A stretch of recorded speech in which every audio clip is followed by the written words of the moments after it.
Alors, nous, on était 6 enfants, 4 gars, 2 filles. On avait beaucoup d'âge de différence, les plus vieux, là. Je sais pas quelle sorte de moyen de contraception que ma mère utilisait, là, mais c'était comme ça. On est tous nés à Papineauville, qui est un petit village, là. Mon père a eu plusieurs jobs dans sa vie. Ma mère, elle n'a jamais travaillé à l'extérieur. Elle a toujours été à la maison et puis elle s'occupait des 6 enfants. Que je travaillais le soir, les fins de semaine, puis mais j'aimais ça. J'aimais tellement ça, là. Les policiers de la Sûreté provinciale devaient se rapporter à toutes les heures au bureau central à Hall. C'est moi qui acheminais son appel. Là, il me demande si on pouvait se rencontrer, puis tout ça.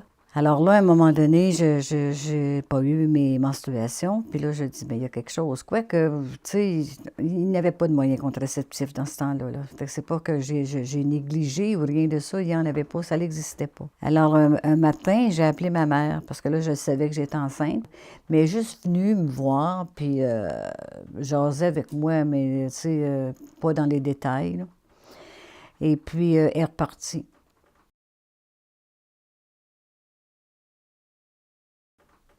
À partir de ce moment-là, je peux vous dire que c'était le secret total.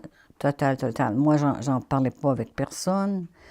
Euh, Par contre, j'ai dit à Yvon que j'étais enceinte. Puis à ce moment-là, on a décidé ensemble, mais c'est plutôt moi qui ai décidé au départ qu'on ne se revoyait pas. On ne pouvait pas s'absenter à Belle Canada à ce moment-là pour une grossesse, mais encore moins célibataire. C'est-à-dire probablement qu'il m'aurait dit, ben prends congé, là, mais tu ne reviendras pas. Alors je ne l'ai pas dit. Je l'ai pas dit. En dernier, là, j'allais te réveiller, puis je me mettais des gros, tu sais, comme ils appelaient ça des girdles dans ce temps-là. Là. C'était comme élastique, là. Et puis, c'est ça. En premier, j'en mettais une, après ça, deux, puis trois. Ils s'en sont jamais rendus compte.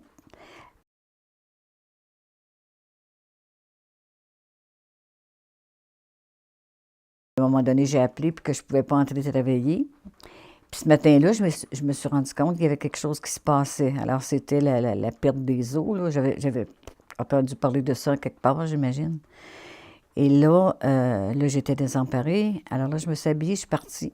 J'avais pas de médecin, j'avais rien. J'ai marché à Ottawa sur la rue Rideau, regardant de porte en porte pour me trouver un médecin. Puis à un moment donné, il y avait un médecin, je suis entrée, puis bon, je lui ai dit qu'est-ce qui arrivait.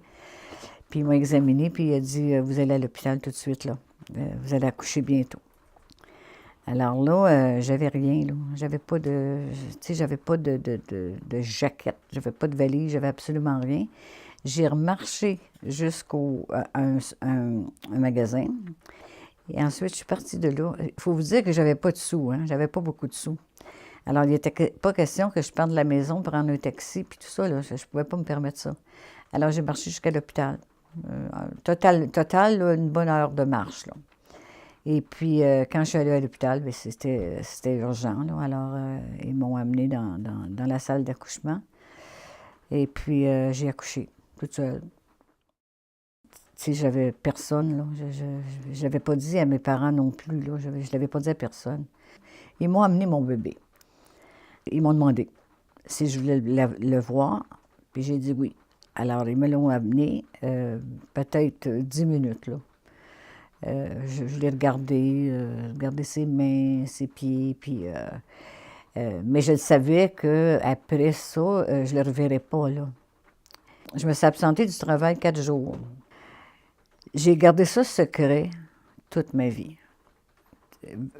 Secret, secret, là. J'en parlais pas à personne. Personne dans ma famille m'en parlait, ni mes parents. Puis mes amis, bien, c'est sûr que personne ne le savait, là. C'était difficile toutes ces années-là parce que je peux pas vous dire que j'y pensais tous les jours, là. Ça serait pas vrai. Mais il y avait toujours des circonstances qui faisaient que, tu sais, je disais, ah oui, c'est vrai, hein. Puis je me demande où est-ce qu'il est, puis ainsi de suite.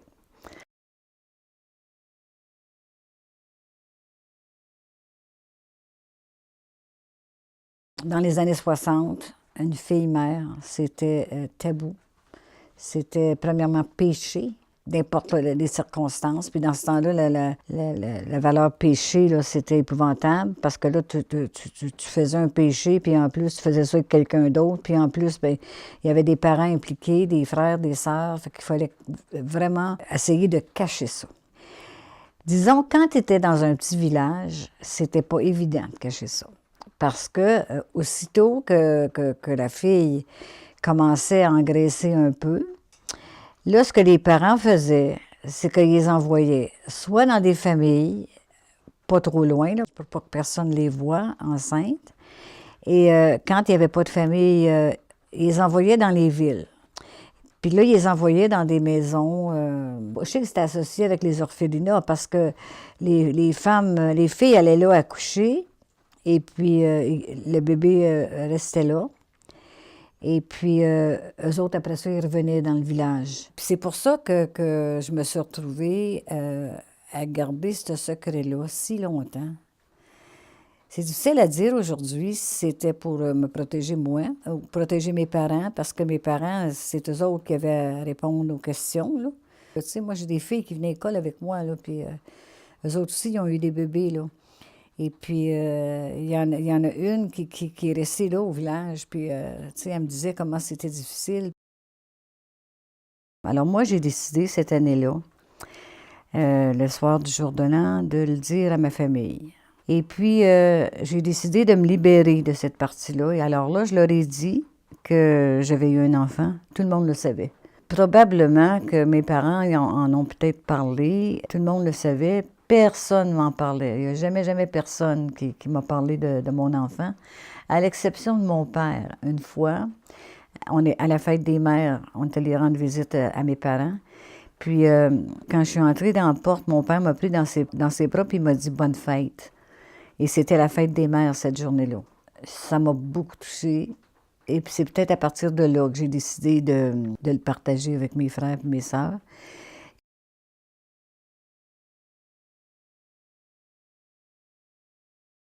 Et puis le 31 décembre, j'ouvre ma tablette, puis je vois un message de Patrick McCann qui me disait « Mon nom est Patrick McCann, je suis né le 20 novembre 1962 à l'hôpital général d'Ottawa. » Et puis, lui, il a fait des recherches. Il a fait des recherches pendant 25 ans. Et finalement, bon, on s'est rencontrés le 16 février. Maintenant, si je parle avec quelqu'un, je dis mon fils, notre fils. C'est incroyable. Pourquoi qu'on ne pouvait pas dire ça? Tu sais, il n'y a rien dans ma personne qui a changé parce que j'ai eu un enfant à cet âge-là puis que j'ai décidé de le donner en adoption. C'est des circonstances qui ont fait qu'il fallait garder ça secret. Donner un enfant, c'est épouvantable d'entendre ça, hein? C'est comme du marché noir ou je ne sais pas là, comment on pourrait considérer ça. Mais moi, pour mon bien-être, puis continuer mon bonheur, j'ai décidé de dire que je l'avais confié. Moi, je vais mourir en pensant que je n'ai pas donné mon fils, que je l'ai confié. Je me sens mieux avec ça.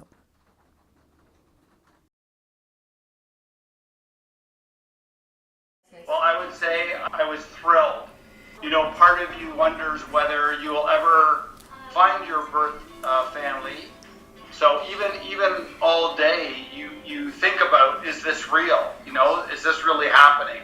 And sometimes you hear a lot of stories about people who try to find their birth parents and aren't able to find them. So I admit when we pulled up and walked up the door, I was very nervous but excited. And then of course when I walked in the door and saw them, I just felt very comfortable, like we were meant to be together. So it was a very warm feeling. We all gave each other a hug, and it just felt very, very comfortable, very nice.